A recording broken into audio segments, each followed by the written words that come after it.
Hello, and welcome to the Internet of Things and Operations Technology Security Breakdown. My name is Álvaro Galatas, and I will be presenting the speakers for today. And just to give you some context around the IoT, the global IoT security market is expected to grow from 12.5 billion in 2020 to 36.6 billion by 2025. And to talk about this, about the opportunity, we are joined by 4 vendors with leading technology for this high growth market. So we have Brian Sheedy from Symantec, we have Daniel Lupe from Infoblox, we have Eric Bergman from Order, and Jonas Gillehammer from Pulse Secure. We have a very packed agenda, so let's get to it right away. And please make use of your text chat to ask questions or comments. And if we can't respond to all the questions right away, we will follow up with you directly after the event. So I give the room to Brian Sheedy from Symantec.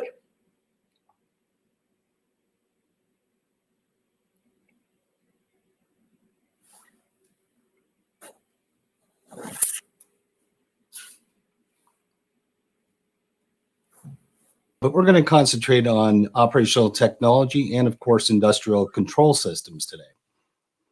All right, so recent computing advances have increased connectivity to many, many devices in automation and industrial environments.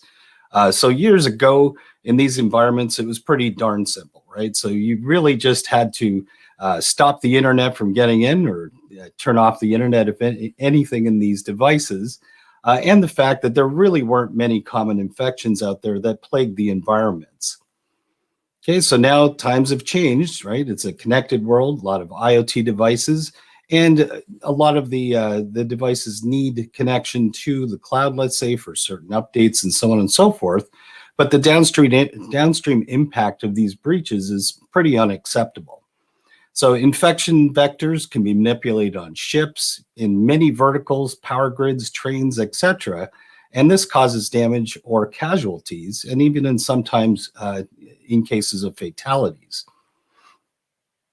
Okay, so the implications of a malicious attack of these malware infections is pretty critical to uncover and to resolve. So industrial systems have serious implications when these happen, including things like intelligence gathering, right? So illicitly being taken from your machines. Production downtime, of course, is a result of some of these. You could have invalid data being displayed to operations, whether it's in alerts and other items, as well as invalid programming sent to controllers, which of course causes disastrous effects. Okay, so industry attacks tell us that the human-machine interfaces, or HMIs, are key attack vectors. So attackers compromise these HMIs because they're frequently used for data transfer. So common malware, even things like the old WannaCry and others, as well as new advanced adversaries, infect these systems regularly by network and USB exploits. So the challenges are even more acute when it comes to protecting old cyber physical systems, especially because they're expensive and very difficult to replace or patch, and where the configuration is extremely customized. So everyday USB usage also causes issues too, and can infect these environments. Okay, you might also face a situation where even the latest malware protection won't support some of the legacy operating systems you see in these systems. Okay, so let's take a quick look at the anatomy of a ICS or OT attack. So a common denominator that we see is that these malware infections have a lack of sophistication. So while they're purposed for cybersecurity attacks, the malware simply uses the very protocols that are used in these machines.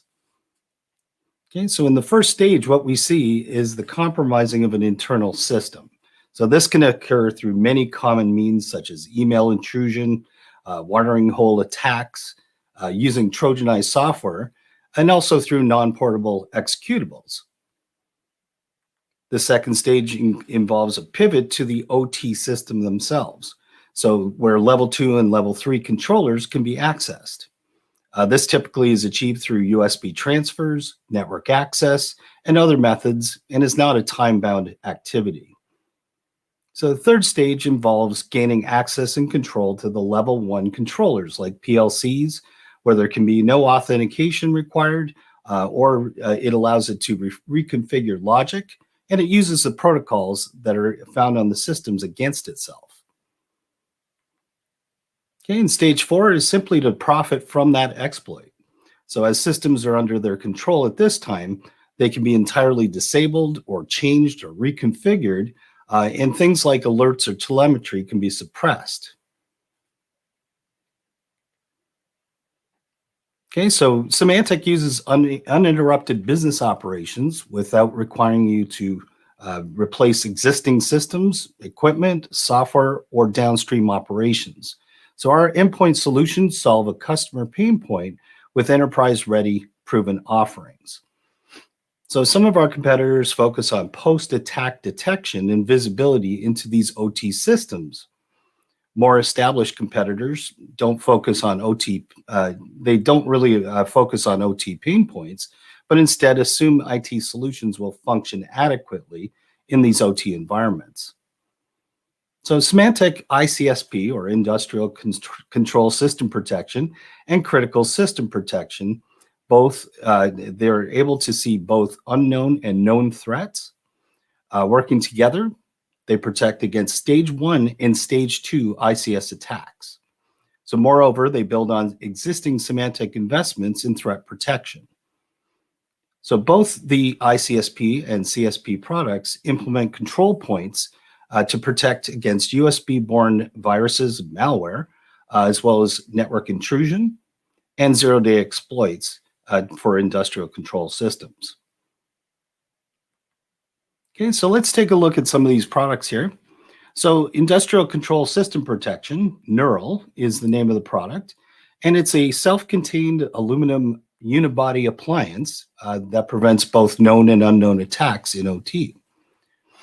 Okay, it does this through the detection and protection against malicious software that exists on USB devices.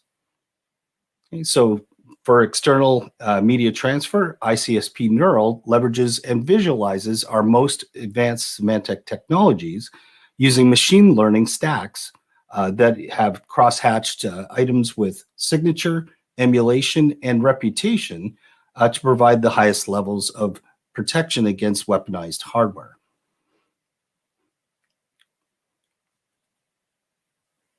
Okay, so our feature technology is the Stargate Security Service. This puts to work a vast collection of malware and threat intel feeds that rapidly produces signatures that identify and block threats. It maintains information on prevalent threats and can retrieve information on all known threats when it's cloud accessible.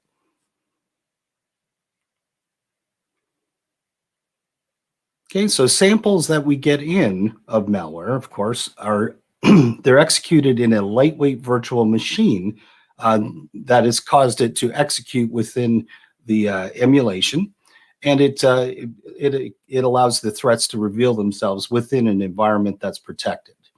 So because the emulated environment is very similar to a real operating system, malicious software is detected within milliseconds of virtual execution, keeping the performance impact low. So this results in a very quick scan, especially when you're on the factory floor or in an environment where you have a lineup of people coming through and you want to check the devices. It can do it quite quickly. Okay, ICSP also uses our file reputation data based on anonymous information that we gather through innumerable sources. It identifies good and bad software based on billions of associations and relationships that we get from our customer base. Okay, we use this reputation rating and products to block entirely new attacks and to provide additional context to the protection technologies so that they can become more aggressive within the unit. It also includes a lightweight enforcement driver that is compatible with products from various automation vendors. So it's installed on industrial systems to validate that the USB that's going into it is scanned and cleaned. This functionality requires no connection between the target machine the target system and the station itself, and its memory footprint is quite small at about 5 megabytes. Okay, through advanced machine learning, we have hundreds of characteristics related to a file's intent, and it gets evaluated using advanced machine learning models within the unit itself. An automated block, an automated block and perpetually retaining machine learning prevents in-field invasion to effectively block malicious software that has never been seen before.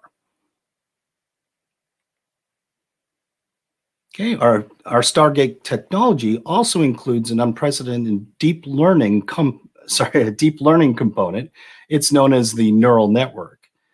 So it will it will also offer a lot higher detection rates, but it also increases the functionality in 3 key areas. So it provides longevity, which is an extension of it's the ability to maintain a higher level of supportability over longer durations. Adversarial machine learning allows us to uncover advanced adversaries attempting to fool a model by transfiguring a malicious payload. Okay, and it also has self-improvement algorithms that allow it to have the organic ability to improve the detections all by itself. So whether the target system is decades old or modern day machinery like a Windows 10 machine, ICSP provides high degrees of protection from unknown and known threats, whether you're connected or not.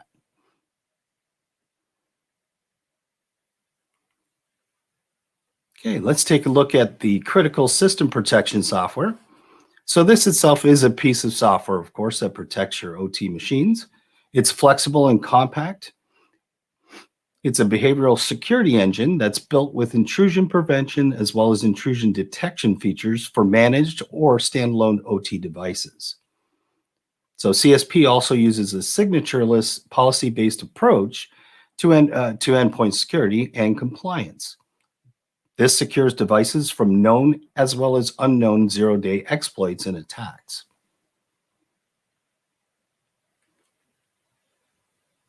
All right, so CSP also contains application containment within it.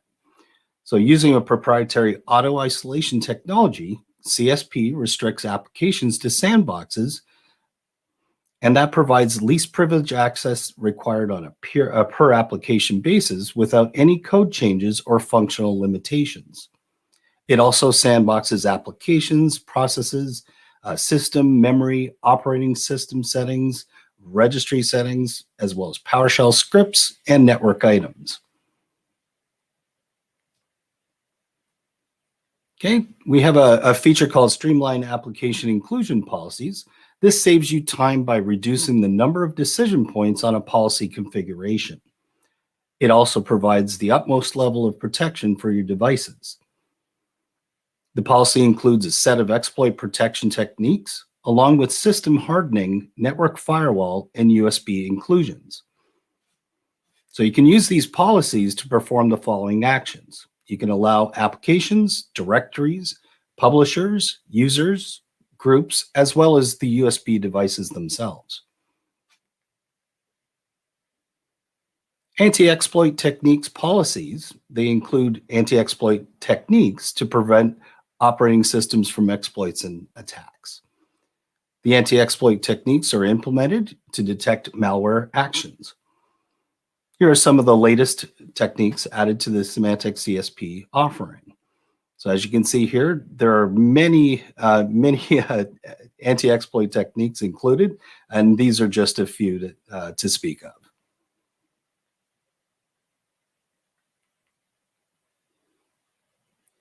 Okay, we also have another feature called behavioral system hardening, and this enables you to lock down operating systems, applications, and databases, and it prevents the unauthorized executables from being introduced to or run on a target system. So policies are based around applications, file memory, network connected devices, mass storage, and you can create all these policies in one group. Also allows for a few other things like locking down the configuration and settings on an OT machine, enforcing security policies, as well as de-escalating user privileges.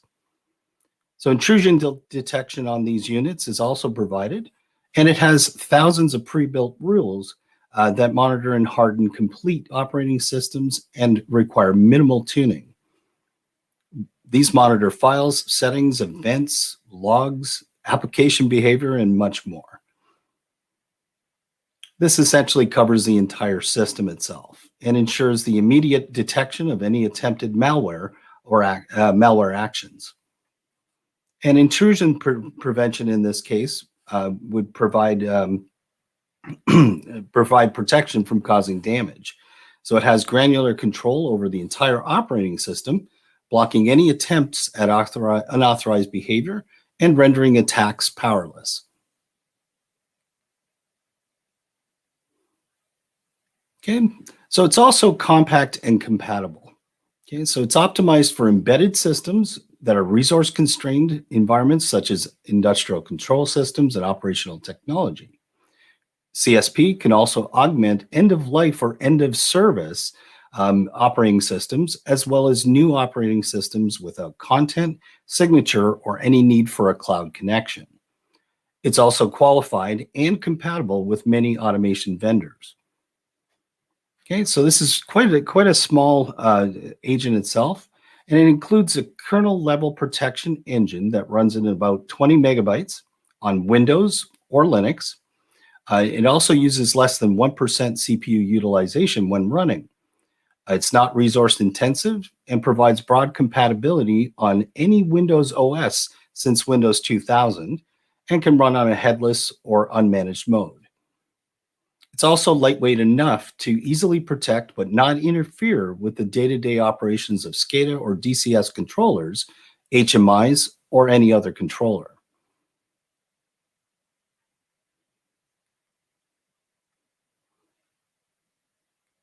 In summary, ICSP Neural provides superior USB protection with a user-friendly interface that provides USB enforcement on industrial systems, whether you're connected or not. And critical systems protection provides a lightweight agent that is used to customize or is customized for legacy or new industrial systems that is designed to provide proactive zero-day protection in your environment. And what I'd like to leave you with today is, of course, many links to ICSP, our IoT offerings, as well as our critical system protection. I'd like to thank you for spending the time with me today, and please feel free to consult our Broadcom or Symantec websites to take a look at any of our products. Thank you. Thank you very much, Brian. Now we are going to listen to Infoblox approach by Daniel Lupe. So welcome, Daniel. Thank you, Alvaro. Let's see, is my screen being shared already? Okay, good.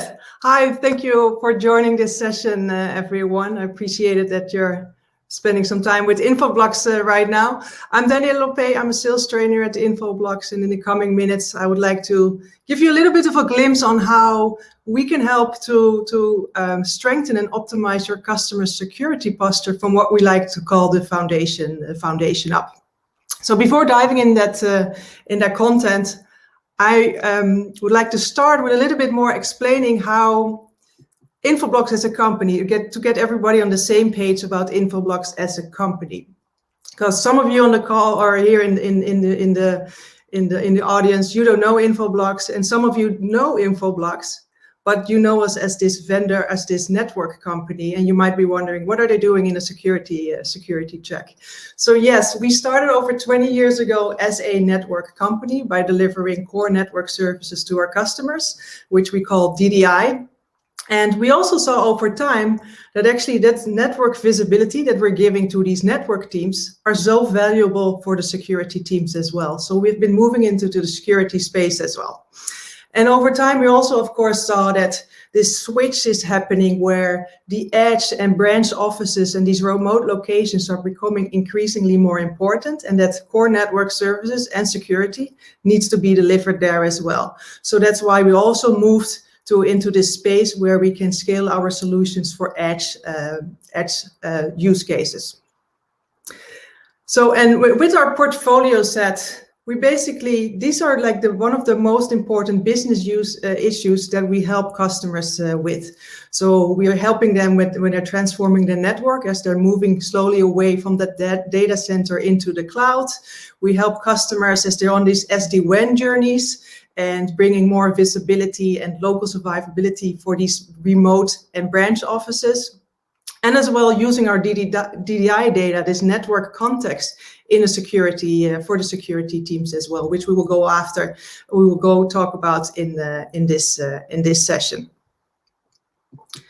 So then the question, of course, first becomes, okay, why should your customer look at solutions like Infoblox? Why can't they just stay with the network and security infrastructure that they already have in place? Well, and as we all know, and I don't think I'm going to tell anything new here, so there's a lot of change happening in the tech industry. So the first one is around that data center that is becoming less important because business users are moving these critical applications to the cloud. They're buying into in SaaS applications, and with all these applications now living in the cloud, we as users want to access them from wherever we are, right? Not only from the office back when we were still working from the office, but now also from the home office or from a coffee shop when that's possible again. So these critical applications living in the cloud, now we have these devices connecting to these cloud solutions. And as they're living on the cloud, we're using internet to connect to that. So we're totally bypassing that whole security stack that security teams have been implementing in the data center. And then on top of that, all that complexity, there's this explosion of IoT devices, and we also know that IoT devices are not secured not built with security in mind. So that becomes another big complexity for these security teams, because how are you going to protect on where are these IoT devices connecting to? Are they going to any malicious sites or not? So this gives all this complexity for the security teams. They have to rethink how they're building that infrastructure that they have. So we at Infoblox, we believe that they can do this in a very smart way without breaking their current infrastructure, but actually leveraging the infrastructure that they already have in place. So we'll talk a lot about that in more detail. So we as Infoblox, we are responding to those trends with our Blox One platform. So this is a cloud solution, a cloud managed solution where we bring network and security functionalities that customers can then manage from the cloud. And this cloud platform is built from the ground up with all the cloud native technologies that you come to know from these SaaS applications. So it has all that agility, scalability, all of that built into the platform. And on that platform, we deliver at the moment. There are two solutions available for customers to use. So the first one is Blox One DDI. So this is bringing these core network services, DNS, DHCP, and IPAM, also to these remote offices, the edge locations, because they need to stay up and running also when the connection with the data center is down. And this can then be scaled, these core network services and security services, to hundreds, thousands of remote locations. The second product that we provide is our threat defense product. So this is our DNS security solution. So this is helping to block and stop threats early on the DNS layer as well, and also using all the DDI data that the customer has and turn them into security assets. So I called this presentation, and we talked about it, how we can help that to strengthen and improve the security posture from the foundation up. And I talked about using the existing infrastructure that the customer already has in place. So let me explain that a little bit in more detail, because whatever we do on the internet, when IoT devices or users connecting to any kind of service on the internet or in the network, the first thing that needs to happen for that connection to take place, DNS needs to be resolved. So everything uses DNS. Without DNS, all these devices cannot connect to wherever they need to connect to. And that's the same for attackers, if you think about it. For attackers to get into our networks, they need to use DNS to get into our networks. And once they're in the network, they also need DNS to exfiltrate, for example, data out, or to communicate with a command and control server. So DNS security becomes then very important for customers to take care of, because also what some of the research is showing from various security vendors is that over 90% of malware is using DNS. So we have been asking Forrester to dig a little bit more deeper into how customers are currently, and organizations out there are currently using DNS security, and if they are securing their DNS. And one of the findings was that 70% of these people that they have been interviewing, the security and risk leaders, they're using already DNS as a control point to defend against attacks. So that is great, because this is something your customer can already do without a solution like Infoblox. So this will be a great first step in that DNS security journey, because they can bring reputational lists to the DNS platform and stop blocking requests from these IoT devices to known bad domains. So this is something that you can bring to your customer as well, to say like, hey, this is something you can already do with your infrastructure right now without any additional product. The other finding that Forrester came with us based on that research is that two-thirds of those leaders are also saying that DNS is able to catch threats that the other security tools can't. And this is something where a solution like Infoblox can help, because these DNS attacks are happening in the DNS traffic. And this can only be captured and catched by investigating and inspecting the DNS traffic on a very deep level. And this is something where Infoblox can help your customer with. And we do this in three different ways. So the first one is reputational list. So we can bring that reputational list onto the DNS platform. And when a user or a device is trying to go to this known bad domain, we'll stop it immediately, stop the communication. Same for signature protection. And the signature list will have an allow and block list. So we can stop malware from communicating. But the real value here is our machine learning capabilities, so our behavior protection. With that, we can actually capture those zero-day threats that are happening as well by really investigating those packages very deeply and understanding, is there maybe some data exfiltration happening or some unusual behavior that a device is making requests to a server out on the internet. So this becomes very valuable, and we actually have also a great demo that you can show your customer specifically on the data exfiltration part. Because when you run that demo, you will see that data gets exfiltrated through the DNS traffic, and is not being captured by all the other security solutions that your customer has in place. And also, on top of that, when you run that demo actually with a customer, there is some spiff related to it as well. So these technologies, these three protection forms become really helpful for the security teams as they are protecting and detecting and blocking DNS already early in the chain. What we do more actually when it comes to helping to the security teams, because breaches happen, incidents happen, and then it's up to the security team to further investigate, okay, what has been happening, and for that information, they need this network information, this network visibility. And in the current approach, they have to log into various systems to get all the data into their security tool. So it's a very manual process. So it's taking time, which the security teams don't have. It's error prone. But then you think about it, so how we help with that, DDI knows everything. And we bring all the DDI data from the whole network of a company together in a centralized way. Because DDI knows when a new device, a new IoT device joins the network, DHCP will know about it. And what is that IoT device doing? Is it making any, what kind of request is it making on the internet and in the network? Because that is like tracked by DNS.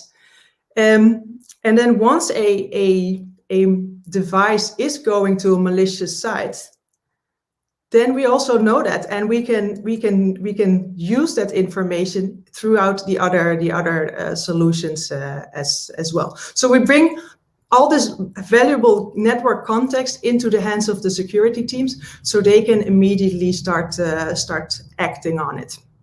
And not only that, we can also see that once they made this malicious request, we can even say like, okay, where in the network is this device, and who is owning this device? What kind of device is it? What operating system is it running? And where has the device been going as well? Has it been going to any malicious or any critical applications once it went to that malicious website? Maybe it went to our financial system or HR system. So we can detect all that and bring all that visibility into the hands of these security teams. And we have collected all that network context and the network visibility. So we share it with the security teams, and we do this with our integrations that we have into the various security solutions that your customer might already be using. So you see all these solutions here. So we have built integrations into these solutions, and we also know that these solutions obviously work as best when these solutions have the right data in it and in an automated fashion, because we want to have that efficiency and effectiveness that these security teams are looking for. So we bring that data through these integrations, and it's not only pushing that data into these systems, but we can also trigger certain actions, because when a new IoT device joins the network, a vulnerability scanner doesn't know about it, but we know about it through DHCP. So then we can kick it off and say like, hey, vulnerability scanner, please scan this. This is a new device, please scan it. And in that whole security play and ecosystem play with the other security vendors, we also bring all the threat data feeds together that your customer has from the various vendors, and bring that into one single platform. So now you can those threat analysts can do all kind of data pivots, because once an IoT device is making malicious requests, we can find out, are there any other devices going to that same malicious domain? And or things like, what are some of these related domains related to the malicious domain? What are some of the related domains to that malicious domain, and are our devices going there by accident? So we can investigate that further. So actually, one customer story that I think is showing really the power of our solutions is, there was a customer that came to us and they said, before Infoblox, their security team, they needed an hour to investigate an incident and come with come to a follow-up plan. And of those 60 minutes, 40 minutes of their time, they were spending on manual processes to getting the data from the systems into their security tools. So now with Infoblox, they were able to totally remove that manual process from their investigation. So now, instead of 1 hour looking at this incident and take action, they only need 20 minutes for that. So I think that really shows the power of the solution, and how you can leverage the current infrastructure, that DDI solutions that your customer already has in play, together with all these other security systems that your customer is working with. Okay, so those were just a little bit of a few use cases how our DNS security solution can help with those IoT devices and the protection of DNS in those cases. Then you're hopefully by that your customer gets enthusiastic about it, but they might have questions around, okay, why should I work with Infoblox on security? Well, we always like to call out that actually our heritage in DDI is a big advantage also for the security team. So we have been innovating in the DDI space for over 20 years. I hope you saw that with like how we moved into the security space, how we are also now providing solutions for edge use cases. And because we're playing on the DDI layer, on the DNS layer, nobody knows DNS so well as we do. And that's why we can capture those threats that all the other security solutions are not able to capture. And it will also be on to further innovate on this and also build out more integrations into the security tools that your customer is using, so those security tools can even work better than they were before. And so the last point that I want to make why Infoblox is that our security solution, it can be deployed on however your customer wants. So they can go for a hybrid model, so they don't have to only go for the cloud deployment, but if they still want to protect some of their network in the on-prem way, we'll have that covered, and also of course then for the cloud. So wherever the customer is on that journey, we can help them with that. Okay, so we love to work with you together to improve and work together and see how we can work for your customers to bring DNS security to their security stack. So we have our Infoblox channel account managers available for you, and please work with them to work on account strategies so that we have the right conversations with them and that we can conquer these accounts together. And then specifically if your customer is already using solutions like these cloud-first solutions like Rapid7, Tenable, Splunk, we have all these integrations already available. Your customer has already the DDI infrastructure in place. So with our DNS security solution, they can get to value very quickly. So, and if you feel like, hey, we want to learn more or get aggregated on our Blox One products to sell these products, we'll love to help you with that as well. You can reach out to your your channel account manager, or send an email to this email address over here. But we would love to work with you on this. So I hope that is fitting the time, and because I also wanted to see if there's some additional questions on the chat.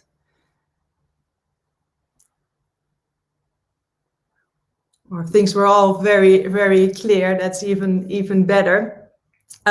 So if you don't have any questions, we're here with the virtual booth as well. So please visit us there for a chat or some questions that may come up at a later time. And yeah, with that, I want to say thank you for your time, for spending the last 20 minutes with me. I hope it was worth it, and we're looking forward from Infoblox to work with you on these DNS security projects with your customers. So thank you. Excellent, Danielle. Thank you very much. Yeah, there are a few questions on the commentary on the chat, so feel free to try to answer them. If there is time after the session, we can also try to answer them right away. But if not, they will be answered. If not now, later on.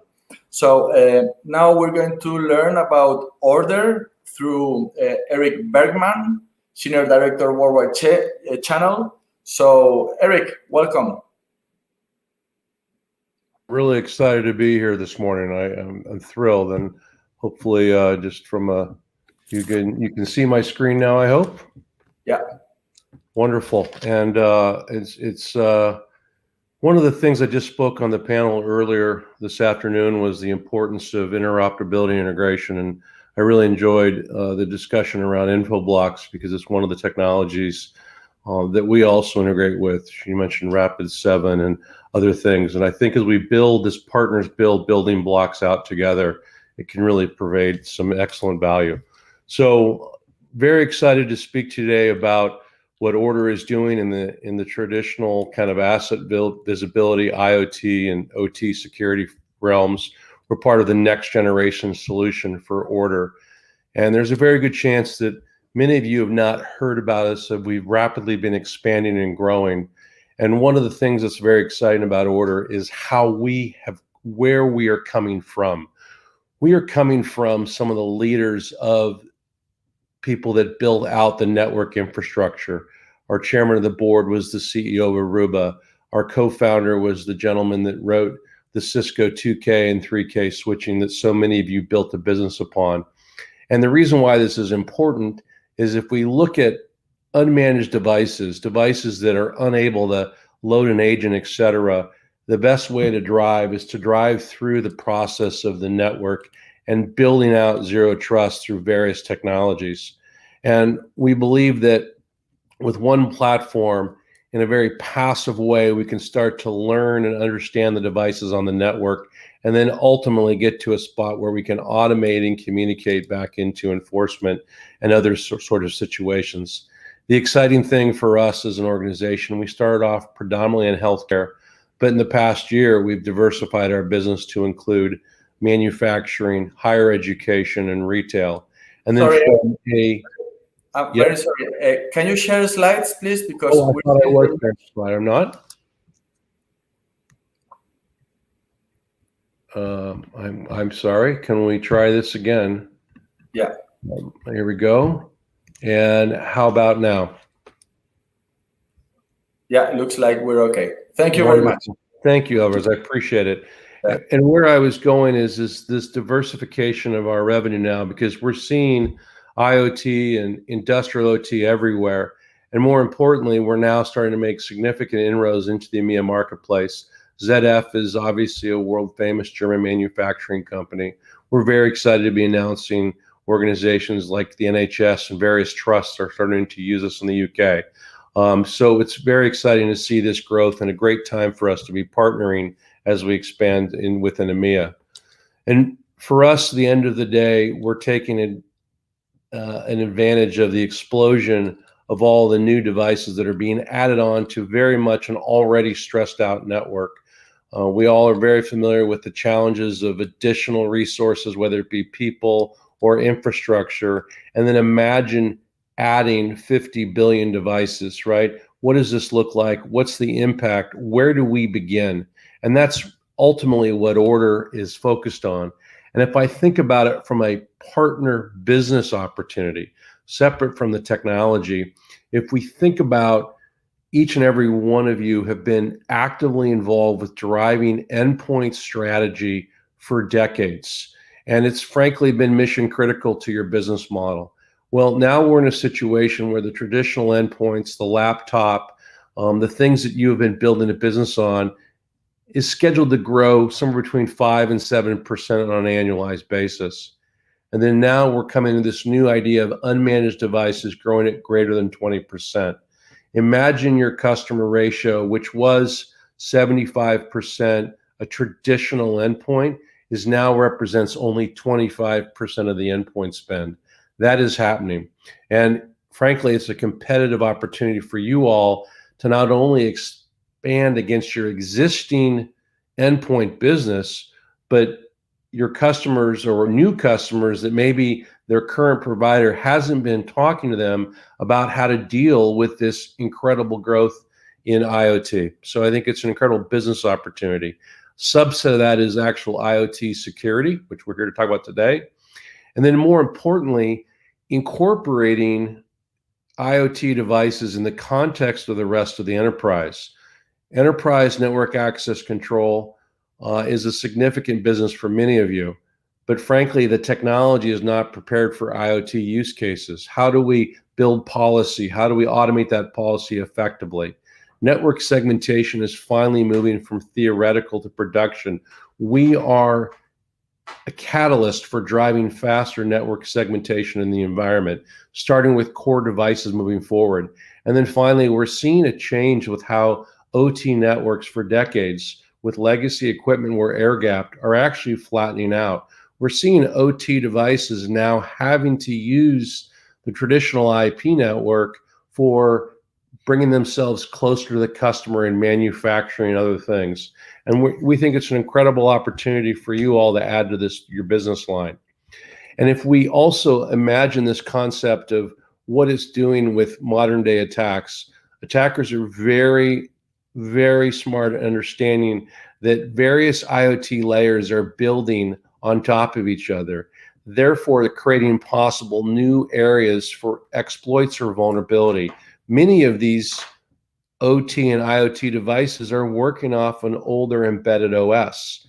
And so how do we get that visibility? How do we understand potentially how to shore up these holes? And this is the business problems that Order is focused on. And frankly, this has been a problem for a while. However, at the rate of which the devices are now being out of the network, we believe there's a sense of urgency more now than ever before. And we are seeing ransomware. We're talking about Ripple 20 across the TCP/IP stack that's been talking has not been weaponized. And so, as we've also seen, the amount of devices, where are they coming from? Possibly post-COVID in the hospital. Maybe there were some machines that came from areas that, frankly, we didn't want from, whether it be from Russia or China or other possibilities. And so now we can start providing that type of inventory.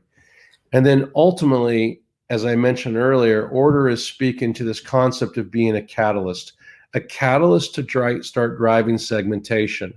If we look at most of your customers' networks today, it's really the picture on the left. We have all this intermingling of, predator and prey and tourists at the zoo.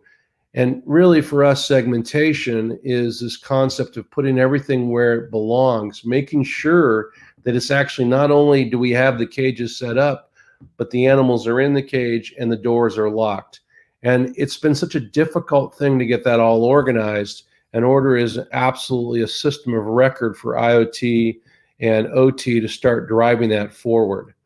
And then if you think about it, fundamentally, what Order believes in, the only way to start this journey, to get to the spot, to get the proper segmentation for you to all build out across the infrastructure, is understanding at a high precision exactly what is on the network.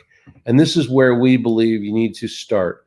Do you, in a passive manner, without impacting the network or bringing latency to the network, can we start identifying every device on the network? Understanding not only the device, but the context of the device in terms of how it's running throughout the network. We want to show an organization top down every single device, and then start using behavior information, using machine learning to explain what's taking place. And more importantly, how this picture or this snapshot is real time versus a static spreadsheet or something else that organizations might be using. And once you understand the device and its network context, a whole world starts to open up in terms of integrating into the rest of the tools in the environment. And that's what makes Order so exciting, is that this is the new technology that starts to get us into a situation, having your customers clearly understand the devices, the network, down to the actual make, model, serial number, and OS. And then from that information, you can start then speaking to devices with old vulnerabilities along those lines. And then as the device gets identified, what are these devices doing? Are they communicating in the function they're designed for? If we think about IoT for a second, the device has a specific role. It's not a human user with all of the abnormal process. And once you establish what a device or a profile of devices are doing, then abnormal behavior, abnormal chatter can be identified, and frankly, remediation or protection can begin. And then ultimately where we want to get to is from this information, we can automate and author micro-segmentation policies, communicate those in a bidirectional manner at the switch, the network access control, or the next generation firewall level. Think about also the idea of just sharing the asset information in real time. How many of you have come into a CMDB in the environment? And frankly, when you ask them about the accuracy, they speak to the fact that this CMDB is not anywhere where it needs to be regarding accuracy. We can start providing that. And from a partner perspective, which is so crucial, we absolutely believe the only way for scale is to integrate with the existing network and security ecosystem. And this is an incredible opportunity for advisory and implementation services to begin this integration. I really want to kind of illustrate how important and clean this is. On the left there is frankly what a lot of the devices show you when they traverse the network, a MAC ID or an IP address. How in the world can you begin building all the things I talked about, device and context, device and behavior, micro-segmentation policy with that little information? As you see after order, as we capture all this in a passive manner, we now can start getting to the manufacturer, the model, the location, the last time we saw it. And then from there, we're able to start speaking to vulnerabilities. This is a game changer in terms of profiling the device that your customers have never really seen before. And you can see how from there, it's a catalyst or a springboard for so much more to do. And then once you have this granular detail, one of the first things that we absolutely believe can be mission critical and exciting business proposition is to communicate back into a CMDB or an ITSM tool bidirectionally. Imagine starting to have every new device real time be recognized. Is that device currently in the CMDB? Does it need to be registered before we can begin network access? You need to have this type of clarity to begin that type of workflow. And then, as I mentioned, what's so powerful for us and what we're so excited about, just having this view of the device is wonderful. But what if we can start placing the device in how it communicates across the network, both internally and externally? These core group of cameras, for example, communicate to the workstations and servers here, potentially malicious URLs outside of the network. And then what is happening is we're using machine learning technology to start building what we call a flow genome, defining a baseline of behavior that these devices should be using and operating in. And then thus, from understanding what's normal or abnormal, we can then start to isolate high-risk communications and ultimately get us into a spot where we can automate the action. So if I start at the bottom where it says reactive, we can detect an abnormal chatter, whether it be a ransomware associated chatter of a group of devices. And you can see that we can then actually work with a SIM tool or a SOAR tool to begin the process of quarantine and alerting and moving forward.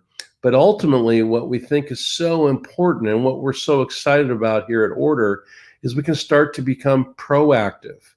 We start actually writing trust policies to create whitelists, only allowing the devices to communicate across the network in the way it's designed to network. And we do that at, as I mentioned, the switch. We're also very active with our network access control partners, letting those tools do what they do best. We actually find the device, we populate the device in the NAC console, we author the policy for ingestion and review, and then voila, every time one of those devices gets recognized, the NAC is enforcing that. We also recognize that not every organization has NAC, and we can do this with next generation firewalls. And sometimes the edge is a great place to begin this proactive behavior. And so overnight, we can literally start to discover these devices, but more importantly, building out zero trust and bringing the customer, your customer, along a journey at a much faster rate. And as I mentioned early on, what's really crucial for us is the concept of being the system of record, right? We understand you've built a business for many, many years. You have expertise, which is something we talked about today on the panel, in all of these elements. Well, what we want to do is be that system of record. We want to have an already existing environment that you have built, that you understand at your customer, and incorporate now this rapidly growing space of IoT. And instead of having yet another tool, we actually just want to expand the infrastructure to include IoT in the workflow and policies that you all have already built. And that's what to me is so exciting, and what a great fit. A very rapid market that integrates into the infrastructure that you have your people and your workflows already moving forward. These are the 4 key areas. If you are involved in any of these areas, we're a great fit for you to work with next generation solutions at Westcon. Asset inventory and network access control is one of our fastest growing channel areas. The building out of zero trust and compliance, using the network for micro segmentation. And frankly, it's the greatest way to best mitigate the risk of these devices where you can't load an agent. You can't do all these things. So what's the best way to mitigate the risk? To create zero trust around the environment. And as I mentioned, how these devices are working, identifying malicious communication, which ultimately could be a threat issue, are the key use cases for order. From a partner perspective, I think that this is an incredibly new space. We are making sure that our partners have an incredible value proposition from the business model. We think that absolutely we're seeing already as organizations are starting to plan post-COVID-19, understanding infrastructure of what they have is crucial. And we've already seen a lot of mergers and acquisitions because of post-COVID-19 business and models. And one of the first things after an acquisition or a discussion of an acquisition is, what type of assets do they have? What is repetitive? Where can we potentially save money through this process? And as we're all changing in this new world, frankly, we've seen a lot of ransomware attacks in key areas of support, whether it be in the healthcare environment or municipalities. And understanding that both of these areas have a high degree of unmanaged devices, having a tool like Order is crucial. And one of the things that I love is when we have a tool that can increase the contact points within your current customer base. Maybe today you only have a situation where you're working on the networking side. This is a way for you to bring that networking expertise to incorporate security, risk, and compliance. As I mentioned earlier, this is a situation where our integrations and our consulting is going to bring everything at a faster rate. And then finally, it's so exciting to, I can't tell you how many times I've been in a meeting where zero trust has been talked on the whiteboard and we've never brought it into the environment. We can start with small batches of mission critical devices and watch it grow and expand. It's an incredible opportunity for you all to show your expertise and build out net new revenue. And then my last slide is, we started as a channel first organization. It came from our DNA with Aruba and Cisco and others that come from an understanding of we can't be successful without a healthy channel and partnering network. And we just received a review on a significant analyst about us as a company. And I love this slide. It's speaking to our willingness and flexibility for partner. So we're so excited to be partnering with Westcon. I really appreciate the last 20 minutes and open for Q&A. Thank you so much. Eric, it was very interesting. We have 1 minute for one question that came for you. And the question is, how do you know if the baseline is good or bad? Fantastic. So great, because the idea is let's say malicious behavior has been already in the environment. So a couple things is that we actually have an understanding. We have a lot of ongoing research and information and security feeds that we know a feed already, that when we start to do the passive discovery, that we see a feed associated with device, we already have that catalog as a bad feed. And so it's a situation that, since we've seen so much, we have over 5 million devices, plus we have multiple vulnerability and live security feeds that allows us to look based on that information in addition to the organic traffic the device is moving forward. So it allows us to establish a good baseline. That is a wonderful question, and I really appreciate whoever asked that. All right, great. So thanks a lot for that. And well, we're doing good in terms of timing, but it's still very tight. So I'm going to give way to Jonas Gillenhammer, I hope it's pronounced correctly, to talk about the approach of Pulse Secure. So welcome, Jonas. Sure, thank you. I hope you have my screen shared. I'm on a one-screen machine, so I cannot see myself right now, so I can only see my presentation. So I'm Jonas. I work as a field CTO for now Ivanti. So we used to be Pulse Secure, but we're acquired by Ivanti 1st of December 2020. And all I want to cover is the secure access and visibility in IoT and OT networks. Okay, so just to start, because I think this might be very new to people, is this kind of new Ivanti. So Ivanti announced not only buying Pulse Secure, but actually did acquire Mobile Iron at the same time. So the really kind of new company is the kind of foundation of all three, becomes this new Ivanti, where Ivanti comes from an ESM, ITSM environment, as well as UEM, where they now adding the kind of functionality of the mobile side by Mobile Iron, and then the secure access part of Pulse Secure. So really building up kind of a new company here. And it's more to say, I don't want to dwell into all of these, but of course that touches points like IoT security as well. So some data points that we are seeing as Ivanti is that the computing is definitely moving to the edge. It used to be quite cloud intensive and things like that, but when we see the kind of outbreak of all the new devices, the ultra high speed 5G networks, it's really clear that we're getting to the edge devices, is the kind of endpoints and infrastructure edge and IoT edge as well, where a lot of the data is now generated, actually not in the data center, is not in the cloud, it's actually out in the edge. And the other thing that we can clearly see that this, to me, IoT has always been an interesting topic, because you mentioned IoT. I mean, IoT to me, that's like saying boat. It could be a small, sailing boat. It could be an oil tanker. IoT is just anything. So when you look into the various verticals, I think what we're going to see is a rapid expansion into to have IoT solutions specialized in all these verticals, really top down, rather than to talk about, broadly IoT. So it will require potentially separate solutions for healthcare versus supply chain and retail.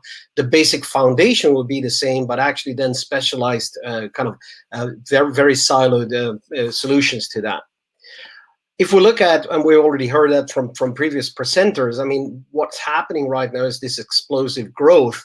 If you look at, 41.6 billion devices by 2025. I mean, it's just humongous numbers of things that's happening in terms of devices and data. Remote is also becoming the new normal. I mean, not only because of COVID, but that really accelerates it. And then you see the other thing, what happened as you now shipped home the whole workforce, then of course the bad guys follow. So the new threat landscape has changed radically, because the attack surface has kind of gone through the roof. Where can I attack users in home networks, in badly managed home access points, etc.? So all of that has come together as a kind of new problem statement that wasn't really there a couple of years ago. But we can also, clearly see the future work, and that's where the tagline for Ivanti is for everywhere enterprise, because it is becoming the idea of working everywhere on any device. That's kind of the norm. We need then have a solution where you can manage and secure all these devices, the data, the applications, and users.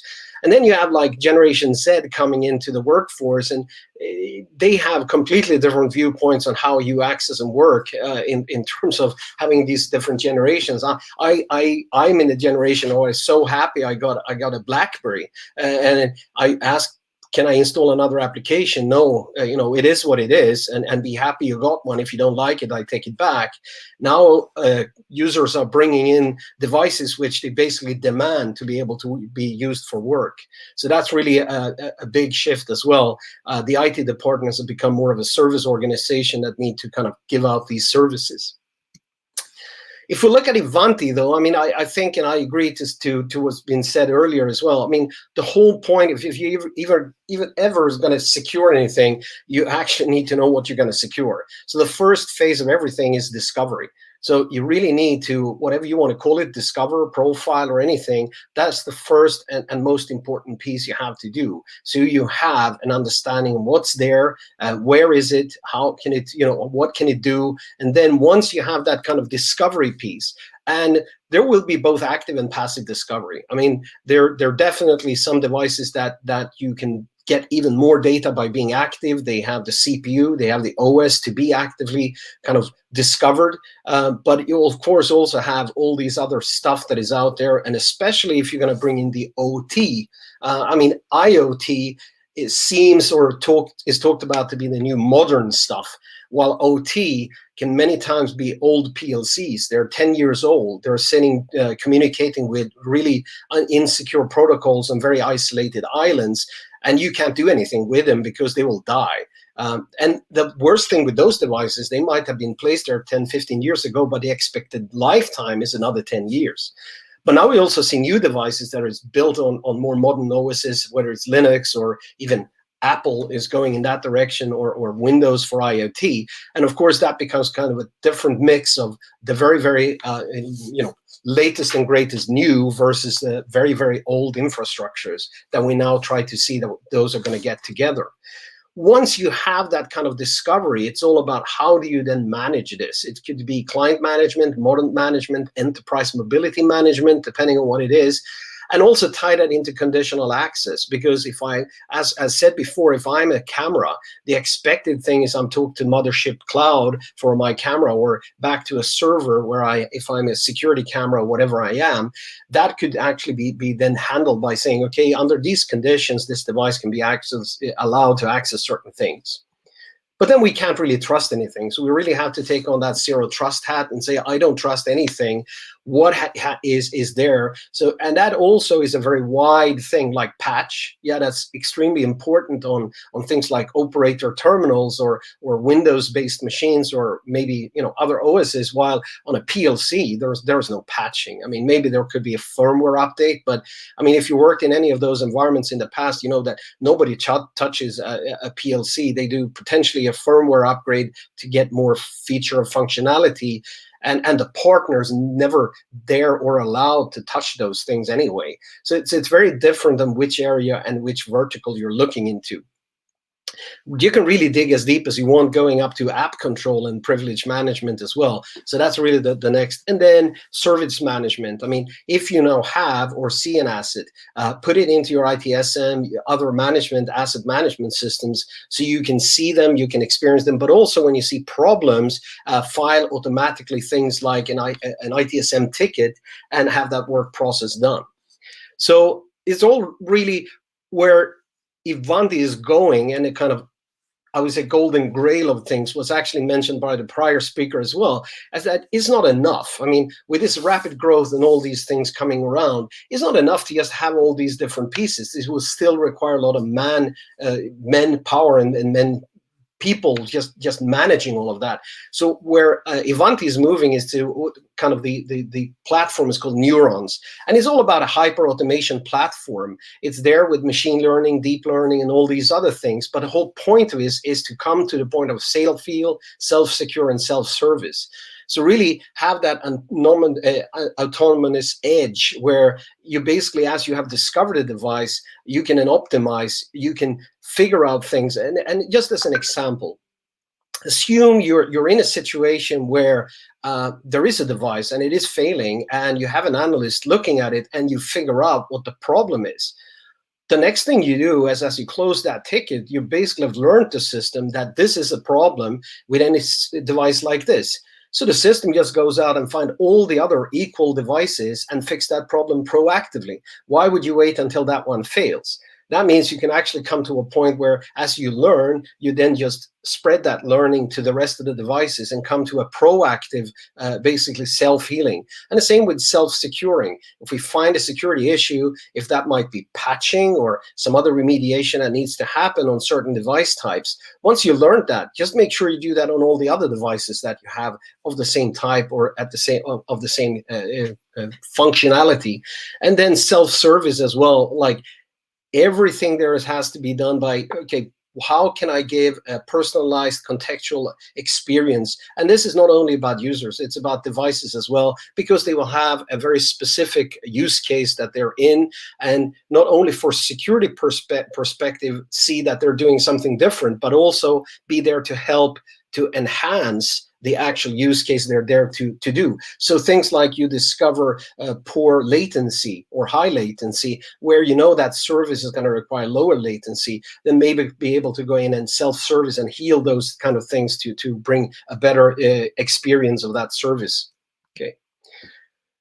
So a typical thing here, as I just want to outline, you know, healthcare. So as I said, these verticals, so we just announced Ivanti Neurons for healthcare. This is now a very focused a neuron solution specifically targeting the healthcare business, where you have all the healthcare type of devices, so active passive scanning, and then normalize and transform and reconcile all that data and provide data for Ivanti CMDB, AMDB, or actually being able to integrate with other systems as well, like other CMDB systems. The other part is the security, like mapping network topologies, detect anomalies and vulnerabilities, provide segmentation policies, and as we heard in the previous as well, like, then relay that out to integration partners like NAC systems or next-gen firewalls, etc. And then have this kind of asset management to know what devices you have, where are they, and basically have this kind of grouping of devices. Even location is important, like where are my X-ray machine right now in the network. Those kind of things is there as well. Okay.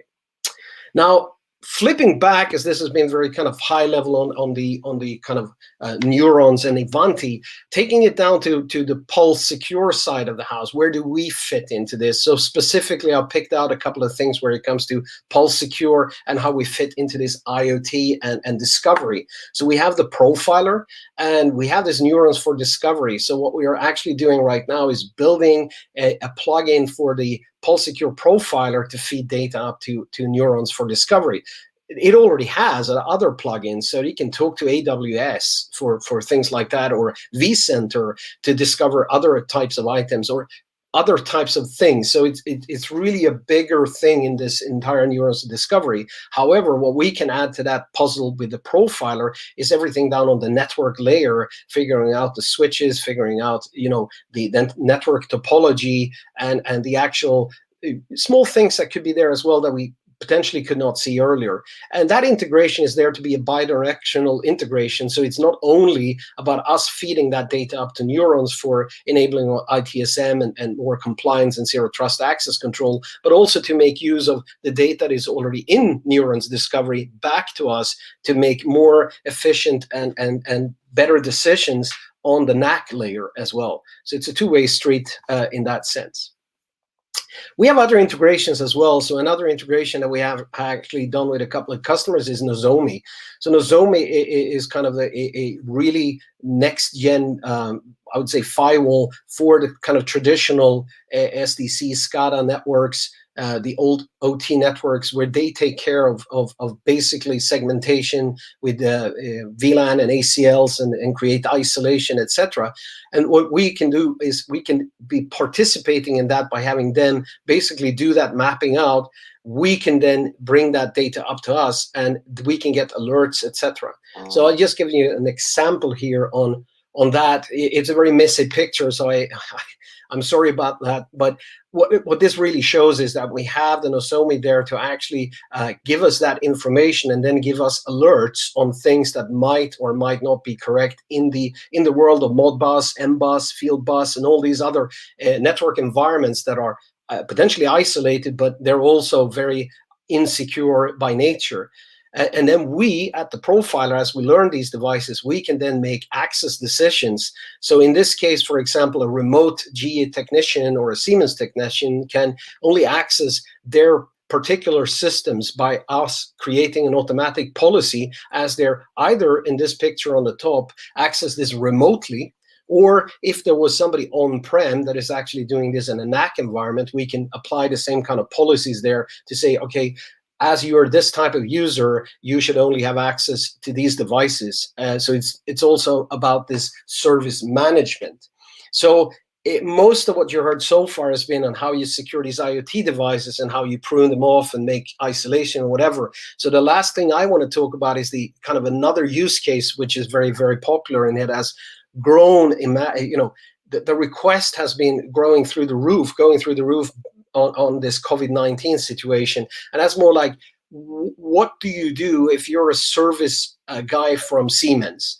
And what you traditionally had to do is to go to the place. You have to go there physically. You have to badge in as a contractor or as a service technician. You be followed by somebody to a network terminal where you're allowed to do your stuff on these environments, and there could be extremely rigid security there as well. Now, based on COVID-19, I can't really go there anymore. So what we've seen in the past has been this kind of idea of, okay, let's allow people to go to a jump network. So at least, I have this kind of user that can connect to a layer 3 VPN through into a kind of DMZ or some kind of secure network where I have jump hosts. And through that jump host, I'm now allowed to touch these and service these systems. So we kind of enhance this view, because one of the challenges here is that jump host also becomes a problem. Does it have the latest versions of the Siemens programming tool for PLCs? Does it have the latest version of this? So as that is moving forward, there is a dire need for these service technicians to be able to use their own machines. So on that outer connection that we've now created, what I can do is basically do health checking, device checking on that device. It has antivirus, it has encrypted hard drive, it has all of those things, but then I still only allow it to connect to that jump host. Okay? What I could do is also then, as the user, sorry about that 5, it should have not popped up there yet. So the 2 there is then the user can access that and perform service tasks. What we then have done a couple of things with some customers is we then provide an inner same type of connect secure service that is now on the inner side. And if there is a need, or you want to allow the users to actually access directly their own laptops, you can allow them to do that by setting up a very application-specific tunnel over that outer tunnel. So that is now specifically for specific applications. I can even go down to have show off 256 hashes on that EXE that they're allowed to run. And as you now allow that communication from that specific application only, that can now be allowed to go directly into these environments. So now in these times, that service technician can remotely manage and help you. Now, the other sensitive part is, when are they going to do that? We just can't have a solution where people could just connect and do things. So what we can do is use things like mid-eye assisted login. So as the user now try to access that either outer, but definitely the inner connector, they can't do that, because as they try to authenticate, there will be a message to somebody, service owner or service technician, that is going to have to allow this connection to happen. So as I try to connect, there will be a ping to this guy, and he can now give me access for an hour. He can also tear down the access if needed, and that will allow this user to have control over his service. Think about it. These are robots in a factory. The assisted login, that guy would be the guy on the floor close to these robots, because he needs to clear the site so nobody gets injured. So those kind of decisions really needs to be outside of the IT department and down to the people that is actually at that place of that service. So actually the fifth there was then, of course, then you can, if you're only going to allow access to a jump host, you can actually limit this access to HTML5 RDP or something to really lower the bar and not give full layer 3 VPN access. But I think my plan was to give you this kind of idea as well. So it's not only about IoT in itself, but it's also how do you live in an environment and service these kind of OT environments from an outside and the service partner perspective in a secure manner as well. So that's what I want to add to this picture. So I'll stop there and I see if there is any questions. Thanks a lot. So thanks so much to all our presenters. For you, it was really interesting and insightful. We're on top of the hour because there's another presentation starting now in 1 minute in the auditorium. Please make use of our virtual booths to dig in deeper and ask any questions about any vendor. We have different ways: video chat, private text, content downloads, and also remember our virtual treasure hunt. So the more you explore into our booths, the higher your chances are to win a latest generation smartphone. The agenda will now continue back into the auditorium, as I was saying, with Martin Flensburg, talking about distribution value to enable your NGS journey. The questions will be answered afterwards, but all the questions will remain to be answered. So again, thanks a lot, and we'll see you in a minute in the auditorium. Bye-bye.